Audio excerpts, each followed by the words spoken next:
A courtroom is a theatre where lives are rewritten. For Kendra Palmer, it was the stage for her execution. Her millionaire husband, Graham, a man who could buy influence as easily as he bought a new sports car, sat across from her. He wasn't just trying to divorce her. He was trying to erase her. And his ultimate weapon wasn't his high-powered lawyer or his endless fortune. It was the woman sitting behind him, his mistress, Bianca Reed, poised to take Kendra's place. The deck was stacked, the game was rigged, and Kendra was about to lose the only thing that mattered, her son. But in the cold, impartial world of family law, sometimes the most devastating weapon isn't a lie, but a single simple question. The air in Family Court Department 12 was thick with the ghosts of broken promises. It was a sterile, impersonal room of polished mahogany and beige walls designed to leach the emotion out of human tragedy. Yet for Kendra, Ken Palmer, the room felt electric, with a current of pure, undiluted hatred flowing from the man she had once loved. Graham Palmer sat at the opposing table, a portrait of effortless power. His suit was a custom-tailored Tom Ford, a whisper of charcoal grey that probably cost more than the car Ken now drove. His watch, a Patek Philippe, caught the fluorescent light as he gestured a subtle glint of obscene wealth. He wasn't just a man. He was an institution, the founder of Apex Equity Partners, a firm that devoured smaller companies with the casual rapacity of a shark. And now he was trying to devour her. His lawyer, Franklin Davies, was a perfect reflection of his client.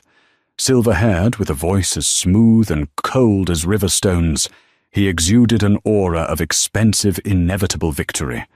They were a matched set. Power and its enabler. Behind them, in the first row of the gallery, sat Bianca Reed. Bianca was the living embodiment of Graham's betrayal. 26 years old, with hair the color of spun gold, and a figure honed by personal trainers, and a life of leisure, she was the upgrade Graham had chosen. She wore a cream-colored Chanel dress, the picture of serene elegance. She met Ken's gaze across the courtroom and offered a small, pitying smile. It was a calculated gesture designed to say, "Look at you. You've lost. I am the future." Ken felt a tremor run through her hands and clasped them tightly in her lap to still them. Her own attire felt like a costume of defeat, a simple navy blue dress, the best thing she owned that wasn't paid for by Graham's blood money and shoes she'd bought on sale years ago. Her lawyer, Anya Sharma, was a stark contrast to Davies. Young, sharp-eyed, and radiating a fierce intelligence, Anya worked for a firm that took on cases based on merit, not retainer size. She was Ken's only shield against the storm Graham was about to unleash. "All rise," the bailiff called out. Judge Helen Carmichael entered the room. She was a woman in her late 50s, with a stern, impassive face framed by short, sensible grey hair. She had a reputation for being meticulous fair and utterly immune to the theatrics of high-powered lawyers. Ken clung to that reputation like a life raft. Mr. Davies, the judge, said, her voice devoid of warmth. "You may begin." Davies rose, a symphony of controlled movement. "Thank you, Your Honor. We are here today to determine the sole legal and physical custody of one Leo Palmer, age 7. While a painful and difficult process, the evidence will unequivocally show that the best interests of the child, the North Star of this court, are served by granting custody to my client, Mr. Graham Palmer." He paced slowly, his voice a mesmerizing cadence. "The evidence will show a pattern of instability, emotional volatility, and neglect on the part of the mother, Ms. Kendra Palmer. A woman who, since the unfortunate but necessary dissolution of this marriage began, has created a chaotic and unhealthy environment for her son." Ken flinched as if struck. Unfortunate but necessary.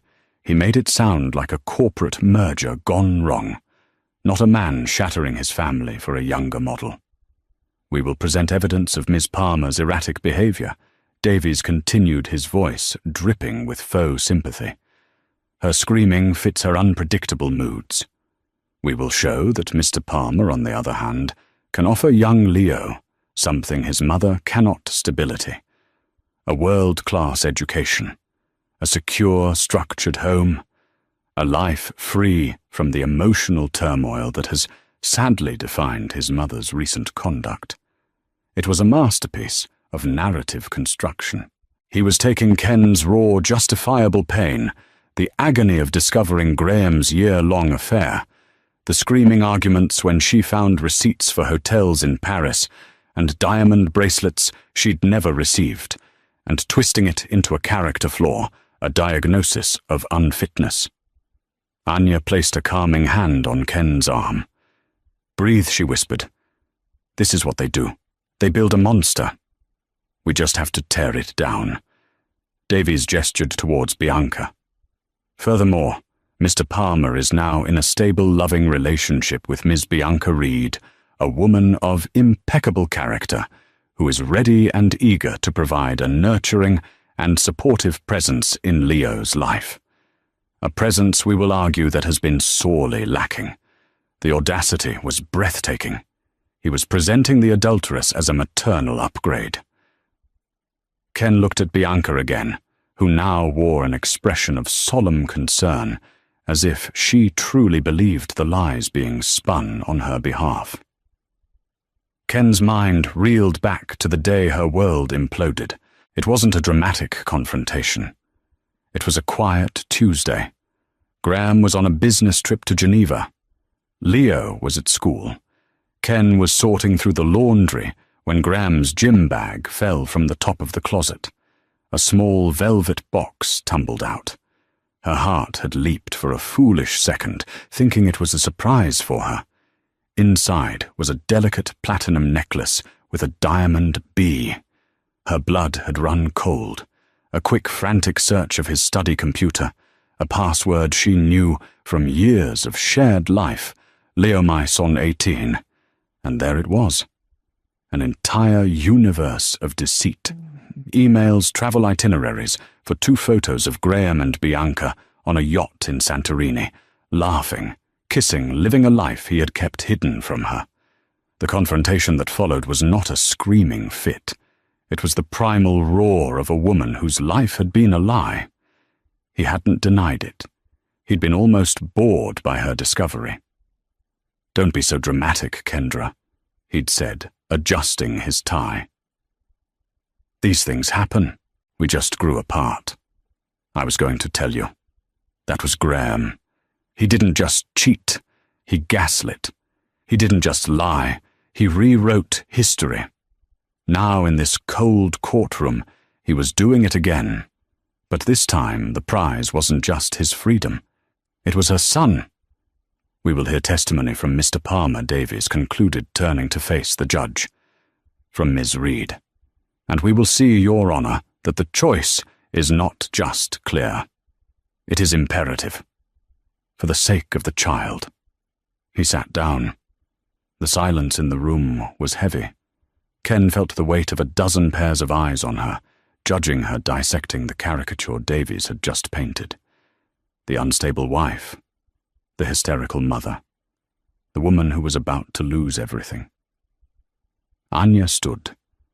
Her voice was a stark contrast to Davies's clear, direct and without flourish. "Your Honor," she said, "what Mr. Davies calls instability, we call a mother's heartbreak. What he calls emotional turmoil, we call a natural reaction to profound betrayal. And what he calls the best interest of the child, we call a father's attempt to use his wealth and power to punish his wife for a divorce he initiated with his own infidelity. The evidence will show that Kendra Palmer is and has always been a dedicated, loving, and supremely capable mother.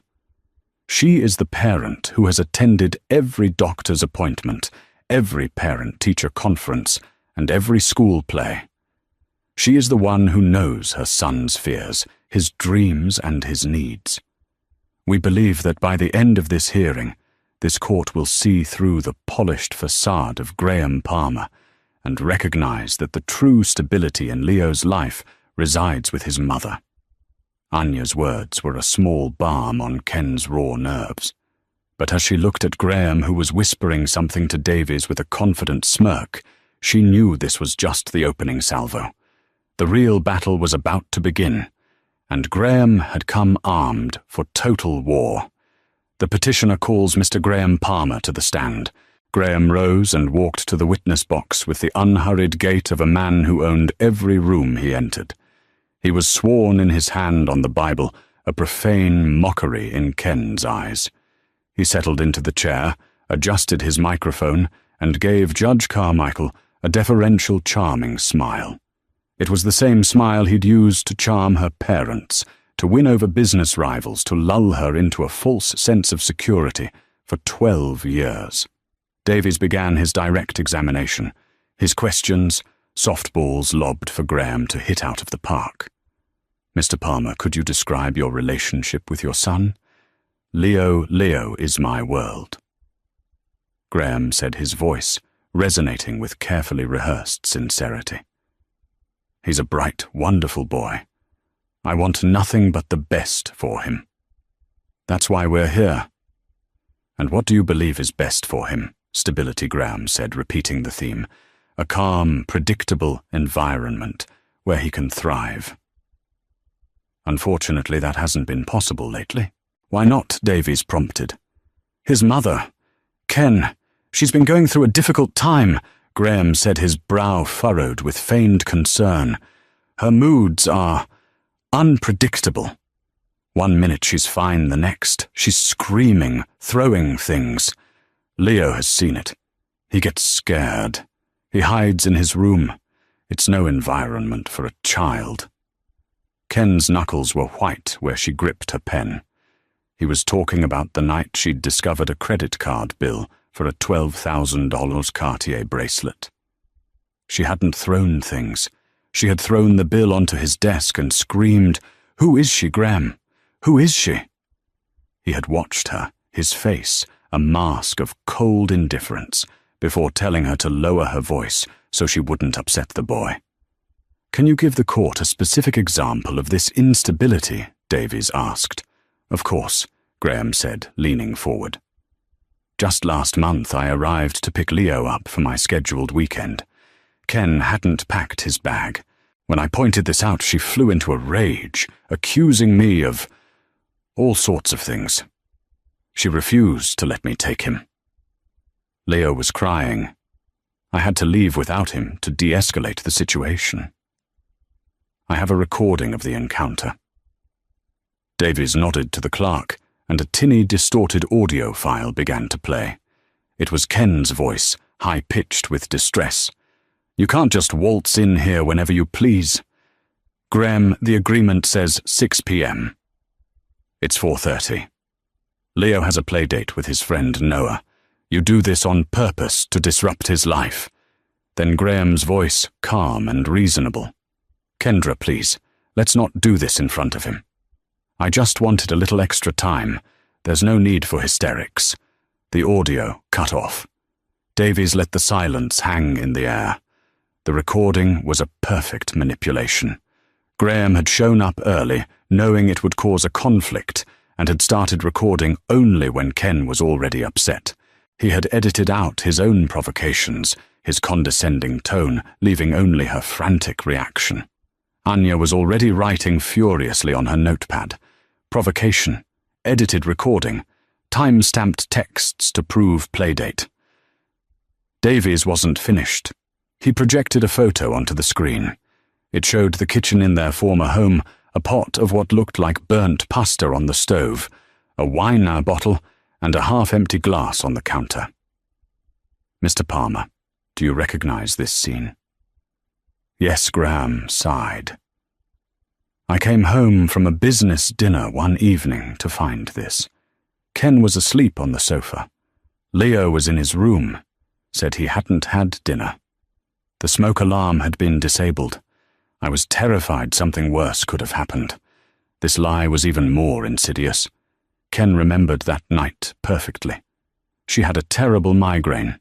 She'd made pasta for Leo, and in her pained haze had forgotten the pot on the stove for a minute too long.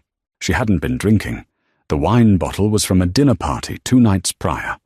She'd taken her migraine medication and had lain down on the sofa for a moment while Leo watched a cartoon. Graham had come home, taken that photo without waking her, and thrown the food away, ordering pizza for Leo, as if he were the savior. He had weaponized her illness. And this alleged neglect extends to Leo's health as well, doesn't it? Davies pressed on. Tragically, yes, Graham said, shaking his head. This was it.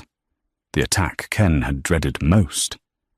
Leo has a severe nut allergy, Graham explained to the court. Anaphylactic. He requires constant vigilance. A few months ago, Ken sent a cupcake to school for another child's birthday. She assured the teacher it was nut-free. It wasn't. There was cross-contamination from her baking supplies. Leo had a reaction. A mild one, thank God, because the teacher was alert. But he had to be given an EpiPen and taken to the hospital. I have the school nurse's report here. He produced the document. Every word of it was true, and that's what made it so devastating. It had been an accident, a horrible, terrifying mistake that had given Ken nightmares for weeks. She'd bought new flour, a new sifter, everything, but a trace must have remained in a reused baking tin. It was the kind of mistake that could happen to any parent, but in Graham's telling, it was proof of her unfitness. Davies drove the point home.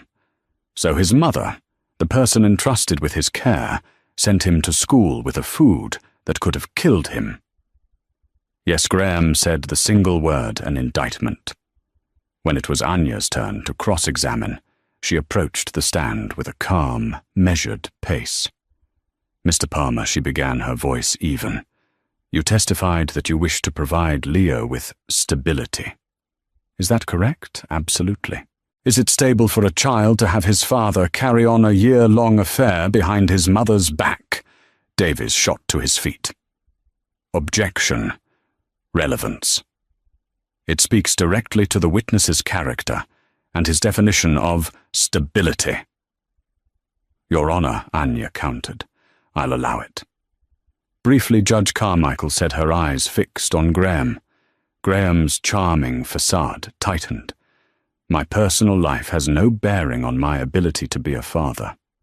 So the lies, the deception, the eventual destruction of your family home, you don't see that as a form of instability for your son, Anya pressed. My relationship with Kendra had been over for years. I stayed for Leo, Graham said, falling back on the classic cliché. The most stable thing I can do for him now is remove him from his mother's chaotic influence. Anya shifted gears. Let's talk about Leo's allergy. You presented the cupcake incident as evidence of neglect. It was Graham, stated flatly. Mr. Palmer, in the 7 years of Leo's life, how many allergic reactions has he had? I don't know the exact number. The number is 3, Mr. Palmer, Anya said, pulling out a file. The cupcake incident, 1 incident at a restaurant when he was 4, and 1 at a friend's birthday party when he was 5. Is that correct? That sounds about right. And who was with Leo on all 3 of those occasions, who administered the EpiPen, who rode in the ambulance with him, who sat by his hospital bed? Graham was silent. He shifted in his seat. Was it you, Mr. Palmer? Anya's voice was like ice. Were you at that restaurant, or were you on a golf trip to Pebble Beach? Were you at that birthday party? Or were you at a board meeting in New York? I have a demanding career. Graham snapped his composure, cracking. I provide for my family. Ken handled the day-to-day. Precisely, Anya said, turning to the judge. She handled the day-to-day. She handled the terrifying moments and the mundane ones. She made one mistake which she is haunted by in 7 years of diligent care. You, Mr. Palmer, were simply absent. She let that word hang in the air before continuing. You testified that you disabled a smoke alarm. Is it not true, Mr. Palmer, that you yourself disabled it weeks prior because it kept going off when you seared steaks and you never fixed it? Graham's face flushed. I don't recall. And the audio recording of your confrontation with Ms. Palmer, your phone records show that you placed a call to Mr. Davies exactly 3 minutes before you began that recording. Were you perhaps receiving instructions on how to provoke your wife and capture her reaction for this hearing? Objection, Davies yelled. Sustained, the judge said, but she made a note on her pad. The point had been made. Graham Palmer, the master manipulator, was being unmasked layer by layer, but Ken knew this was far from over. He had one more card to play, a beautiful blonde and utterly damning card. No further questions for this witness, Anya said. As Graham stepped down, he shot Ken a look of pure venom. It was a promise. The real attack was yet to come. The courtroom's atmosphere shifted when Franklin Davies called his next witness. The air grew heavier, charged with a different kind of tension, not just legal, but deeply, woundingly personal.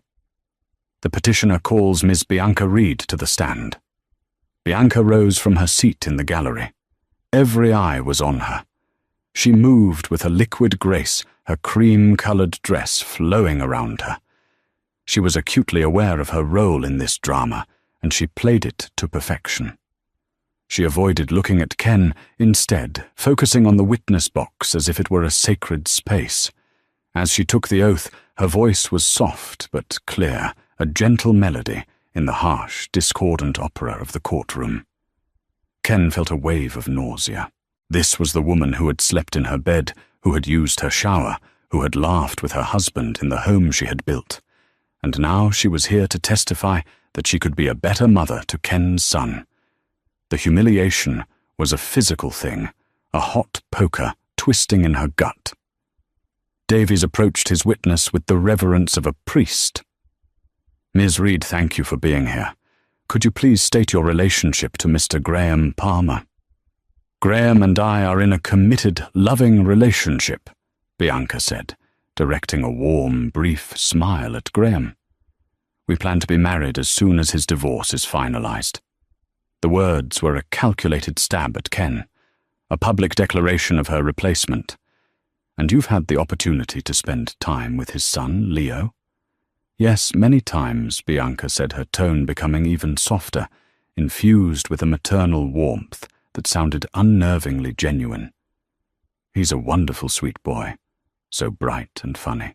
How would you describe Leo's interactions with his father? Oh, he adores Graham. Bianca gushed. His whole face lights up when Graham walks into a room. Graham is so patient with him, so engaged. They build these incredible Lego creations, and Graham explains the engineering principles to him. It's beautiful to watch. Ken gripped the edge of her table. Graham hadn't built Legos with Leo in years. He'd buy the most expensive sets, open the box, and then get a work call, leaving Ken or Leo to finish it alone. The man Bianca was describing was a fantasy, a carefully constructed character for the court's benefit. And how does Leo seem when he is with you? Davies prompted. He was a little shy at first, naturally. Bianca said, a picture of understanding. But he's warmed up to me. We read stories. I've been teaching him a little French. He's very quick, I think. I think he craves a calm, gentle energy in his life. The implication was clear, the calm, gentle energy that Ken, the hysterical mother, could not provide. Ms. Reed, Mr. Palmer has testified that should he be granted custody, you would be taking on a significant caregiving role. Are you prepared for that responsibility? Completely, Bianca said, her voice firm with conviction. I want nothing more. To be a mother has always been my dream. I would dedicate myself entirely to Leo's well-being. We would have a home filled with peace, creativity, and learning. I've already been researching the best tutors, the best summer camps. Graham and I want to give him a world of security and opportunity. She was flawless, articulate, poised, and full of loving promises. To an outsider, to Judge Carmichael, she must have sounded like the ideal stepmother. Ken watched the judge's face, but it remained an unreadable mask of neutrality. "And you are aware of Leo's severe nut allergy?" Davies asked. "Yes, of course," Bianca said, her expression turning serious. "It's something Graham and I have discussed at length. His safety would be my absolute #1 priority. I've taken online courses in allergy management, and I've memorized the protocol for using an EpiPen. I would ensure our home is a completely safe, nut-free sanctuary. Every label would be checked, every meal prepared with the utmost care." It was the perfect answer. Textbook. Rehearsed. Ken could almost hear Graham coaching her, drilling the words into her head over a glass of expensive wine in their pristine, minimalist apartment. Davies smiled, satisfied. "Thank you, Miss Reed." No further questions. He returned to his seat, giving Graham a subtle, triumphant nod. They believed they had sealed the deal. They had presented the perfect alternative, the calm, wealthy, prepared new mother ready to step in where the old, broken one had failed. Now it was Anya's turn. She rose, her file in her hand, and approached the witness box. She didn't radiate hostility, but a quiet, intense curiosity. "Good morning, Miss Reed," Anya began. "You have a background in art history, is that correct?" "Yes. I have a master's degree from Sotheby's Institute," Bianca answered, a touch of pride in her voice. An impressive achievement. "And what do you do for a living now?" I am not currently employed," Bianca said, a slight hesitation. "I'm focusing on building a home with Graham. So for the past year and a half, since your relationship with Mr. Palmer began, you have not worked." "That's correct. Mr. Palmer provides for you financially. Your apartment, your car, your expenses." "Graham is very generous," Bianca said stiffly. "I'm sure he is," Anya said, letting the words hang for a moment. "Ms. Reed, you testified that Leo adores his father. You mentioned they build Legos together." "Yes, they do. Are you familiar with the Lego Starry Night set? It's based on the Van Gogh painting. Given your art history background, it seems like something you'd appreciate."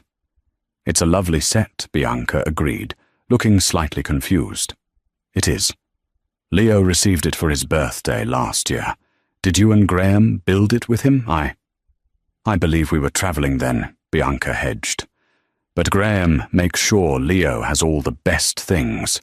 So you didn't see my client, Kendra Palmer, spend 3 consecutive evenings on the floor with her son, patiently helping him sort through the 2-3-16 pieces, explaining how the artist's brush strokes were being recreated in plastic bricks. Objection assumes facts, not in evidence," Davies said, sounding bored. "I'll rephrase," Anya said smoothly. "Let's move on. You mentioned reading with Leo. What's his favorite book series right now?" Bianca smiled, relieved to be on firmer ground. "He loves the Magic Tree House books. We're reading one about ancient Egypt. That's wonderful." "And who is his best friend at school?" Noah Bianca answered promptly. Another point for her. Graham had clearly prepped her with a cheat sheet of Leo's basic information. "Correct," Anya said. "And what is Noah's last name?" Bianca's smile faltered. I don't recall at the moment. It's Goldberg. His mother, Sarah. Goldberg is one of Miss Palmer's closest friends. Have you ever met her?" "No. Have you ever arranged a playdate for Leo and Noah? Number Kendra usually handles that." "I see." Anya paused, letting the silence magnify the admission. "Let's turn to the more serious matter of Leo's allergy.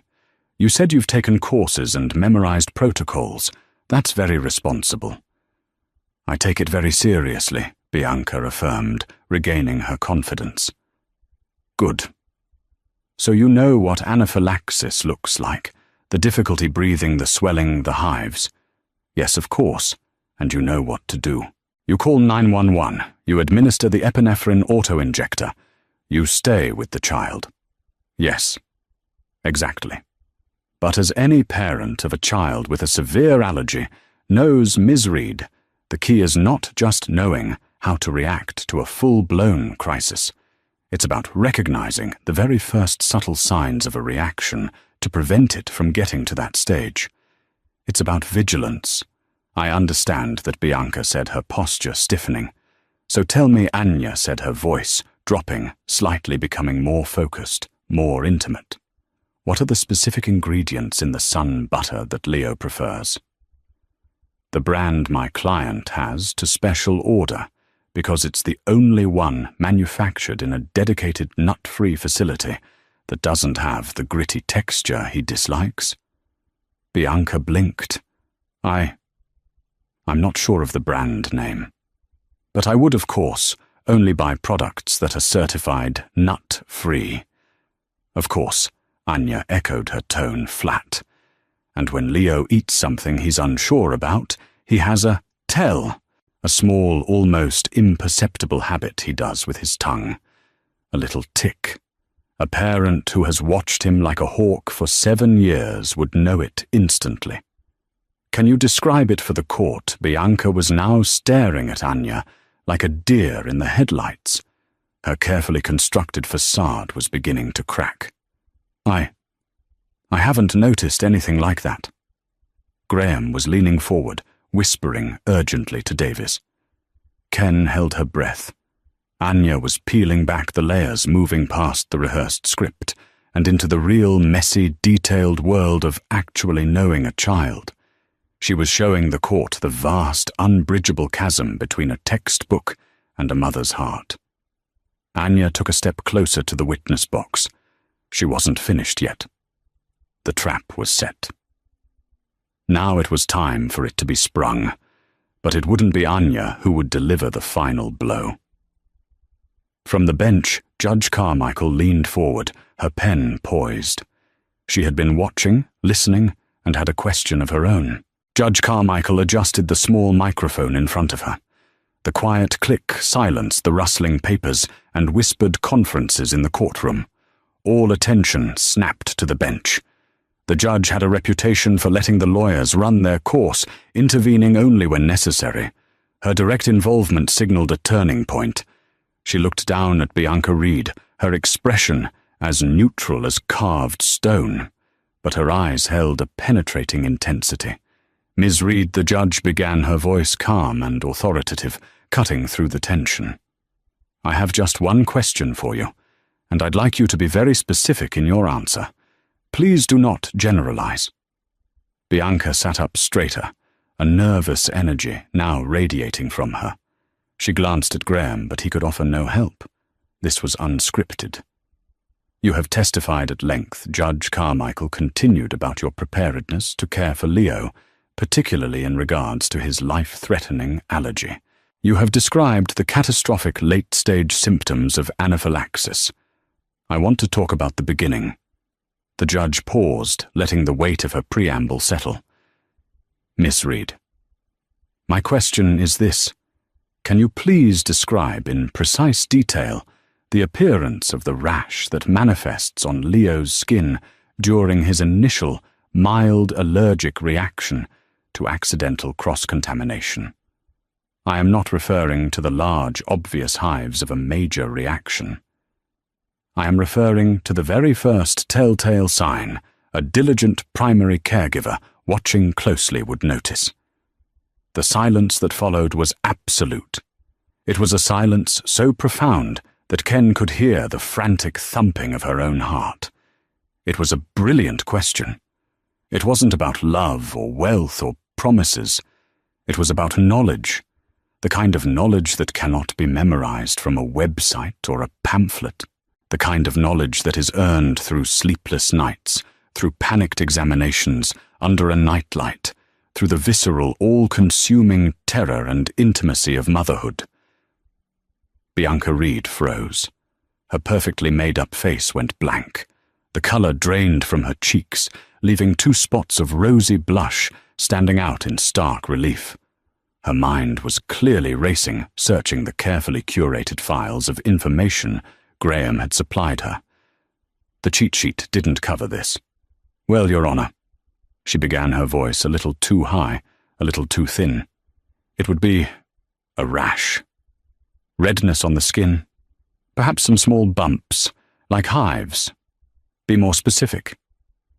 "Ms. Reed," the judge pressed her voice, unyielding, "where does it typically first appear? What is the texture? The color? The pattern?" Bianca's eyes darted around the room, a caged animal looking for an escape. I would assume around his mouth if he'd eaten something. And it would be red and blotchy. It was a guess, a good guess, but a guess nonetheless. It was the generic textbook answer of a stranger. Judge Carmichael held her gaze for a long moment, then made a note on her legal pad. Without looking up, she said, "Thank you, Ms. Reed. You may remain there." She then shifted her gaze across the courtroom, her eyes landing on Ken. "Ms. Palmer, I will ask you the same question. Please describe the rash." Anya gave Ken's hand a gentle squeeze under the table. Ken took a deep, shuddering breath. This was her territory. This was the landscape of her deepest fears and her fiercest love. She didn't need to think.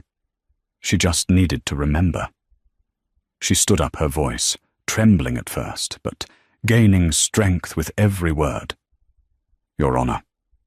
She began making eye contact with the judge. "The first sign isn't on his skin. The first sign is that he swallows twice hard. Then he touches his tongue to the roof of his mouth, a little habit he has when he feels that first tingle." She saw from the corner of her eye Graham's head snap towards her. He'd never noticed that. Then the rash begins. Ken continued, her voice now clear and steady, the memory vivid and terrifying. "It's not red, not at first. It's a series of very small, pale bumps, almost white. They look like tiny scattered grains of sand under his skin, and it doesn't start around his mouth. For Leo, it always starts in one specific place, the soft skin of his left temple, right where his hair begins." She pointed to her own temple. "It appears there first, a small patch no bigger than a dime. Then, if the reaction is progressing, a faint pinkness will start to creep into the skin between the bumps. At the same time, his right eyelid, always the right one first, will get a tiny bit puffy. Not swollen shut, just heavier. It's a look I know better than I know my own face in the mirror." As she spoke, the sterile courtroom dissolved. She was no longer a petitioner in a lawsuit. She was a mother. Her love, her terror, her intimate, all-encompassing knowledge of her child filled the space so palpable it was almost a physical force. She wasn't performing. She was testifying from the heart of her lived experience. Only after that, she finished, her voice thick with emotion, do the red, blotchy hives appear elsewhere. But if you catch it at the pale bump stage on his temple, you can often manage it with a dose of Benadryl and avoid the EpiPen, the ambulance, the hospital. You can avoid the trauma. She sat down, her body trembling with the adrenaline of reliving those moments. The courtroom was utterly still. In that one detailed, heartfelt answer, Ken had demonstrated more about her fitness as a parent than 1,000 pages of legal documents ever could. She had proven that she wasn't just a caregiver. She was Leo's expert, his guardian, the archivist of his every vulnerability. Bianca Reed looked as if she had been slapped. The color had not returned to her face. She looked at Graham, her expression a mixture of humiliation and dawning horror, as if seeing for the first time the sheer depth of the life she was trying to usurp. She was an amateur trying to play a professional's game, and she had just been devastatingly outclassed. Graham's face was a mask of cold fury. His perfect plan, his carefully constructed narrative, had been obliterated, not by a legal argument, but by a mother's truth. The mistress he had brought to court to seal his victory had instead become the instrument of his humiliation. Judge Carmichael looked from Ken to Bianca, and then to Graham. She picked up a pen and made another longer note on her pad. The air crackled. Everyone in the room knew the tide had just irrevocably turned, but Graham Palmer was not a man who accepted defeat. Ken saw the look he gave Franklin Davies, a sharp, angry glare. It wasn't over. He had an ace up his sleeve. A final, cruel twist of the knife, designed not just to win but to utterly destroy her. The momentum in the courtroom had shifted so dramatically, it was almost a physical force. Anya Sharma sat beside Ken, a small, triumphant smile on her face. They had done it. They had exposed the hollowness of Graham's case. Ken allowed herself a fragile flicker of hope, the first she had felt in months. But the look on Graham's face snuffed it out like a candle in a gale. This wasn't the expression of a man who had lost. It was the expression of a man whose fury had just been ignited. He leaned over and spoke to Franklin Davies in a low, vicious hiss. Davies, who had looked momentarily shaken, straightened his tie, his professional composure snapping back into place. The shark had smelled blood, and it wasn't Graham's. Your Honor, Davies said, rising to his feet with renewed purpose. While the petitioner acknowledges Ms. Palmer's detailed familiarity with her son's condition, the core issue of stability remains, and that Your Honor is not just emotional, it is financial. Judge Carmichael raised an eyebrow. Get to the point, Mr. Davies.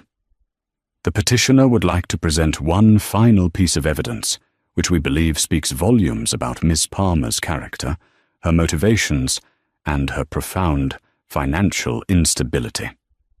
He walked to the clerk and handed over a sheaf of documents. They were distributed to the judge and to Anya. Ken watched a cold dread creeping up her spine. What now? What other part of her life had Graham twisted into a weapon? Anya scanned the first page, and her face went rigid. She pushed the document in front of Ken. It was a bank statement from a private account at a small boutique bank Ken had never heard of, Sterling Trust and Fiduciary. The account was in her name, Kendra Marie Palmer, and according to the statement 2 months ago, just 1 week before she was served with divorce papers, a wire transfer for $250,000 had been moved into it from her and Graham's joint marital account. As the court can see, Davies announced, his voice booming with righteous indignation, "This is a statement for a secret bank account opened by Ms. Palmer. On May 17th of this year, she transferred $250,000 from the couple's joint funds into this private account. This was an act of deliberate, calculated financial deception. She was planning to leave, and she was looting the marital assets on her way out the door." The courtroom erupted in murmurs. Ken stared at the paper, her mind reeling. It was impossible. She hadn't done this. She wouldn't even know how. "This document is a forgery," Ken whispered, horrified. "It is a certified bank record, Your Honor," Davies said coolly. "We have also submitted the transfer authorization form." A copy was passed to them. There at the bottom of the form was her signature, or what looked exactly like her signature. It was perfect. "This is the action of a gold digger, not a victim," Davies pressed on his voice, dripping with contempt. "She portrays herself as a wronged wife, but the evidence shows she is a manipulative and untrustworthy individual. How can she be trusted with the well-being of a child when she engages in such blatant fraud? She is financially reckless and morally bankrupt. Granting her custody would be rewarding this deception.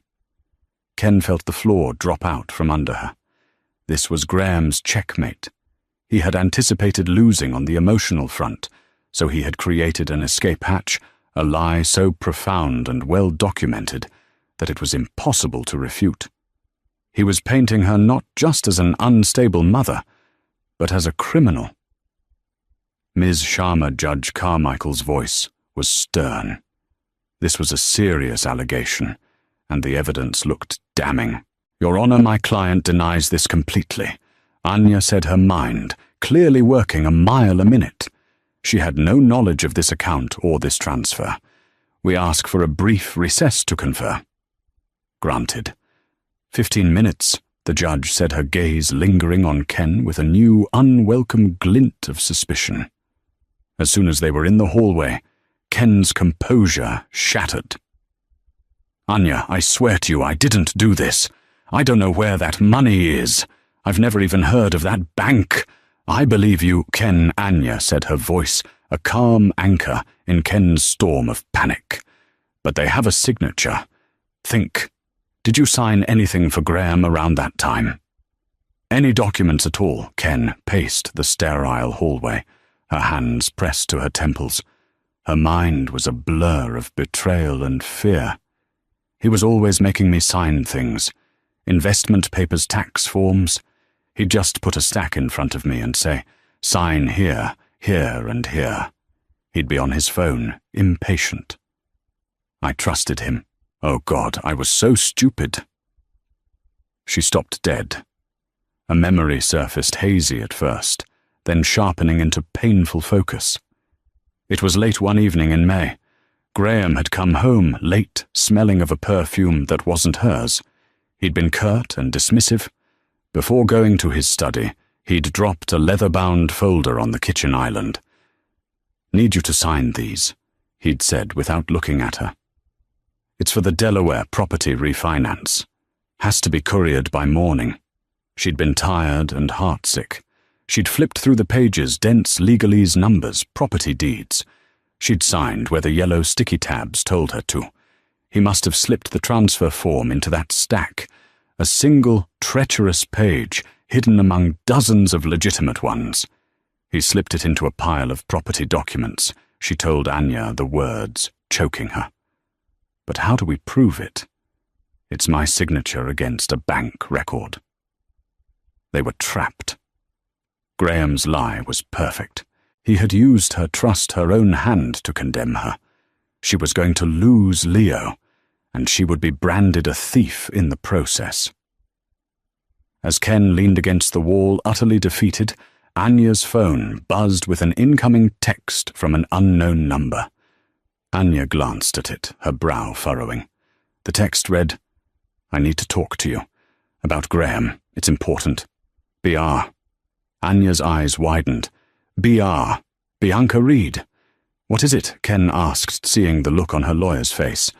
It's Bianca. Anya said, a note of disbelief in her voice. She wants to talk. Now. Anya quickly typed a reply, directing her to a small, empty conference room at the end of the hall. A minute later, Bianca slipped into the room, looking pale and shaken. She had shed the poise and confidence she'd worn on the witness stand. Now she just looked scared. Why are you doing this? Ken asked, her voice raw. Bianca wouldn't meet her eyes. She looked at Anya.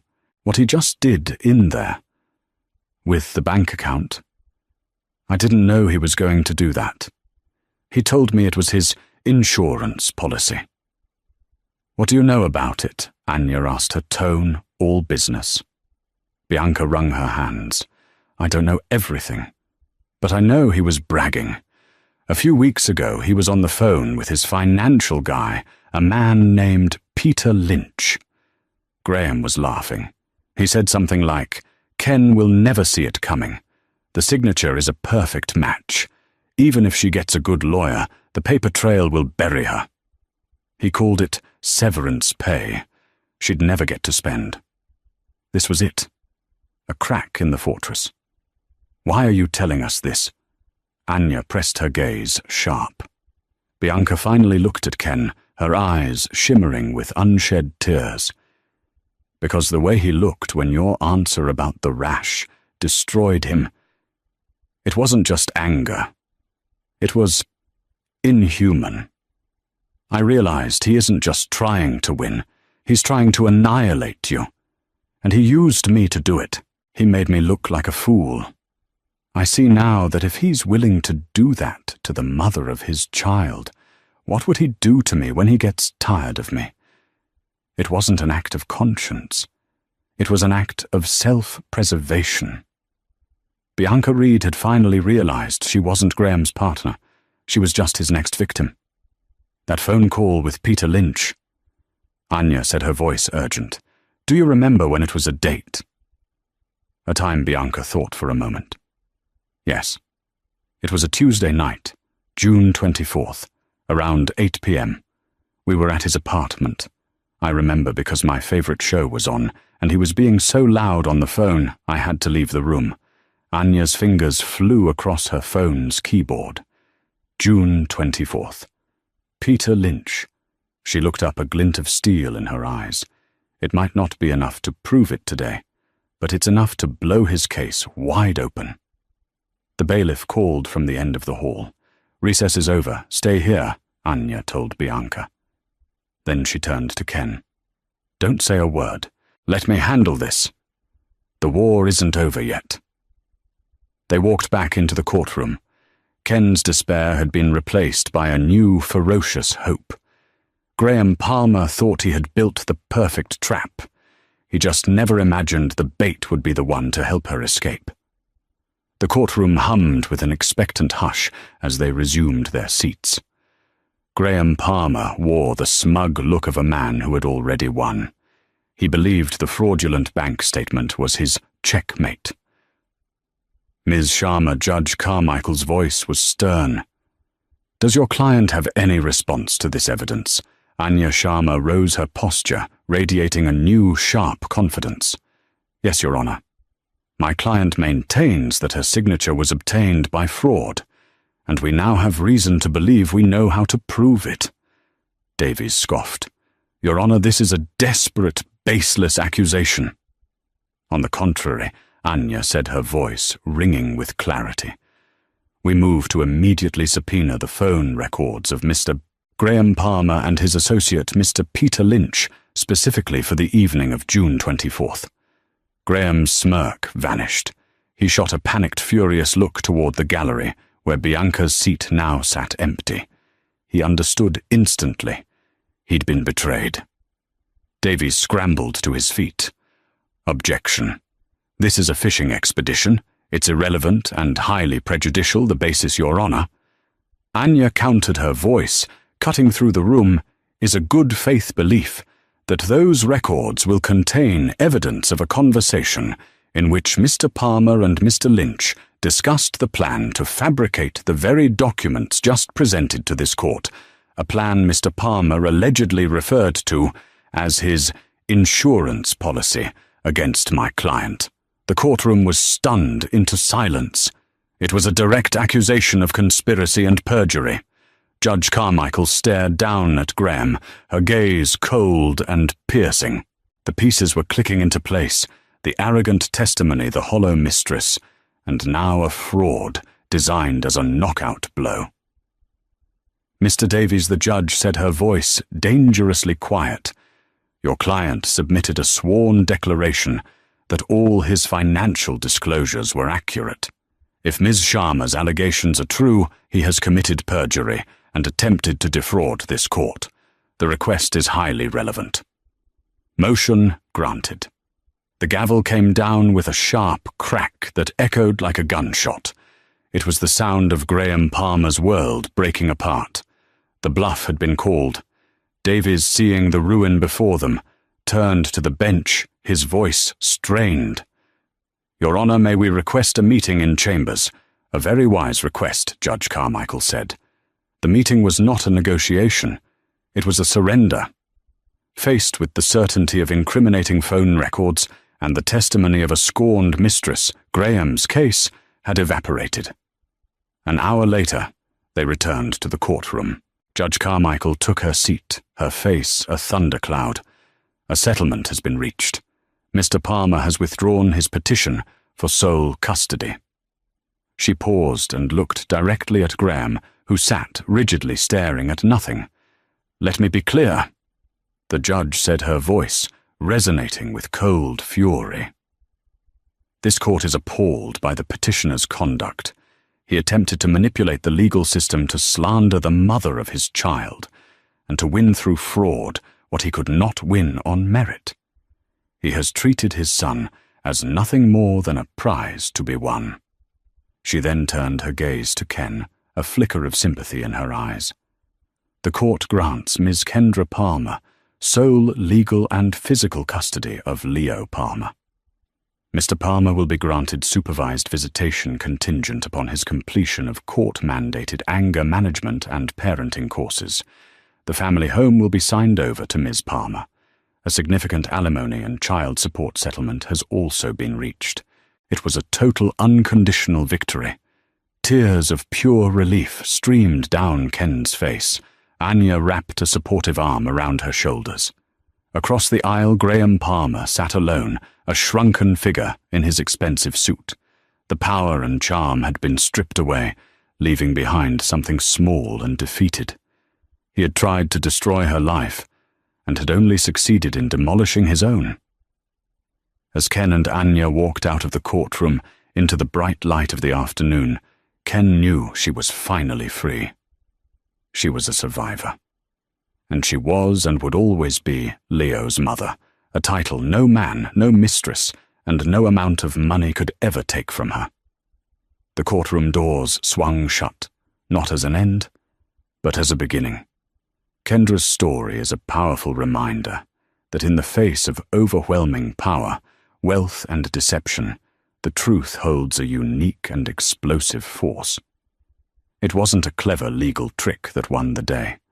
It was the undeniable, fiercely detailed truth of a mother's love. Graham Palmer learned that some things can't be bought, bullied, or faked. Integrity, character, and the sacred bond between a parent and child are not assets to be liquidated. This story shows that the system, for all its flaws, can sometimes deliver true justice. If Kendra's fight for her son moved you, please hit that like button to show your support. Share this video with someone who needs a reminder that courage can overcome corruption. And don't forget to subscribe to our channel for more real-life stories where truth and justice prevail against all odds. Your support helps us continue to bring these important narratives to light. Thank you for listening.